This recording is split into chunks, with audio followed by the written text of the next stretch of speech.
स्वर्गवासी अजितदादा पवार यांच्या जयंतीनिमित्त अनेक उपक्रम या ठिकाणी राबविण्यात येत आहेत.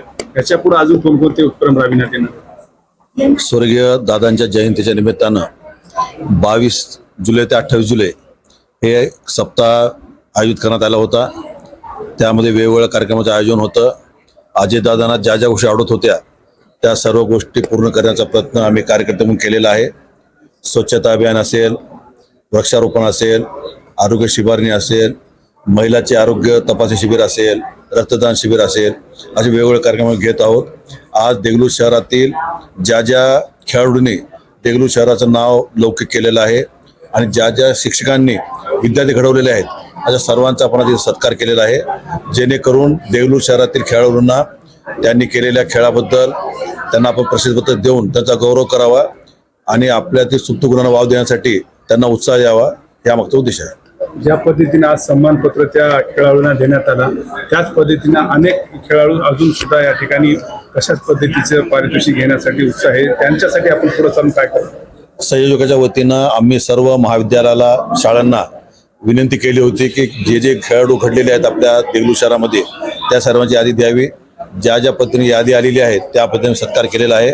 अजूनही जेवढे खेळाडू निघतील त्या सर्वांचा मी यातून सत्कार करणार आहोत. नवीन खेळाडू तयार होण्यासाठी प्रत्येक शाळेमध्ये असेल, कॉलेजेसमध्ये असेल, नवीन योजना आणण्यासाठी आपण या ठिकाणी कोणता पाठपुरावा? महाविद्यालय किंवा शाळांनी जर आम्हाला त्यांना काय सुविधा पाहिजेत त्यासाठी काय मी प्रयत्न करावे ते जर आम्हाला जर कल्पना दिल्या किंवा सुचवलं तर त्या सर्वप्रमाणे मी काम करू. अजितदादाचा देगलूर शहरावर खूप प्रेम होता. अजितदादांनी देगलूर शहरासाठी खूप या ठिकाणी स्वप्न बघितले होते.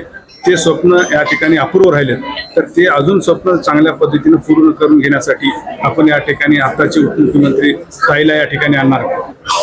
दुर्दैवानं अजितदादा आपला सर्व सोडून गेले, परंतु त्यांच्या धर्मपत्नी सुनेत्रा वहिनी या महाराष्ट्र राज्याच्या उपमुख्यमंत्री आहेत. पक्षाचं देश पातळीवर राज्यपाल नेतृत्व करत आहेत. आम्ही पुढच्या आठवड्यात सुनेत्रा वहिनीला देगलूर शहराच्या विविध कार्यक्रमाच्या शुभारंभासाठी भेटून देगलूर आणण्यासाठी प्रयत्न करणार आहोत आणि निश्चित ते देगलूर येतील अशी मला अपेक्षा आहे. या ठिकाणचे विरोधक असं म्हणत होते की अजितदादा गेले म्हणताना देगलूर शहराचा विकास गेला आणि आता या ठिकाणी विकास होणार नाही असं संभ्रम निर्माण करत होते. त्यासाठी काय? विरोधी पक्षाचं कुठेही सरकार नाही, राज्यात नाही, देशात नाही, गावात नाही. त्यांच्या कोणत्या बोलण्याला तुम्ही किंमत देऊ नका. जे लोकांनी काम करायचं आमचा विश्वास दाखवला आणि आमच्या भगिनी सौभाग्य विजय मला ताई टेकाळे यांना विजय केलं, त्यांच्या माध्यमातून देगलूर शहरामध्ये आम्ही विकासाचा जो आम्ही धनुष्य स्वीकारलेला आहे ते अतिशय चांगल्या प्रकारे करू आणि देगलूर शहराचा येत्या 5 वर्षामध्ये अतिशय चांगल्या प्रकारे विकास करून दाखवू अशी मी आपल्याला ग्वाही देतो. आपण या ठिकाणी पाहू शकता आज आमच्यासोबत या ठिकाणी लक्ष्मीकांत पद्मनाभ सावकार माजी नगराध्यक्ष आणि माजी नगरसेवक होते आणि त्यांनी या ठिकाणी कॉलेजेस असतील, शाळा असतील त्या सर्व विद्यार्थ्यांना पुढे जाण्यासाठी आणि अजून या ठिकाणी सन्मानपत्र देण्यासाठी, प्रोत्साहन देण्यासाठी अनेक कार्यक्रम या ठिकाणी राबवणार आहेत असं म्हणतात. अध्यक्ष काय म्हणणार आपण आपल्या नेतृत्वाखाली आज ठिकाणी हे कार्यक्रम पार पडत?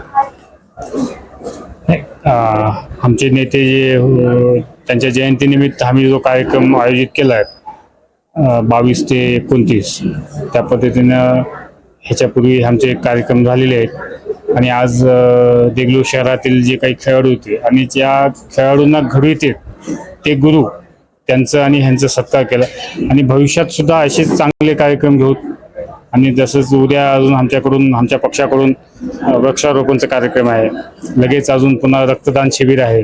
त्यामुळे असेच कार्यक्रम पुन्हा घेऊन आणि ते देगलूर शहराचे जे काय आहे तुम्ही जे म्हणतात अजितदादा गेले ते मी सुनेत्रा वहिनी आहेत, पक्ष आहे, असं काहीच होत नाही. विकास कधीच थांबणार नाही आणि त्यांच्याच अजितदादाचे जे काही स्वप्न होते त्यांचे स्वप्न आमचे सुनेत्रा वहिनी आहेत, उपमुख्यमंत्री आहेत, त्यांच्या नेतृत्वाखाली पूर्ण करू एवढं देगलूरच्या लोकांना सांगू इच्छितो.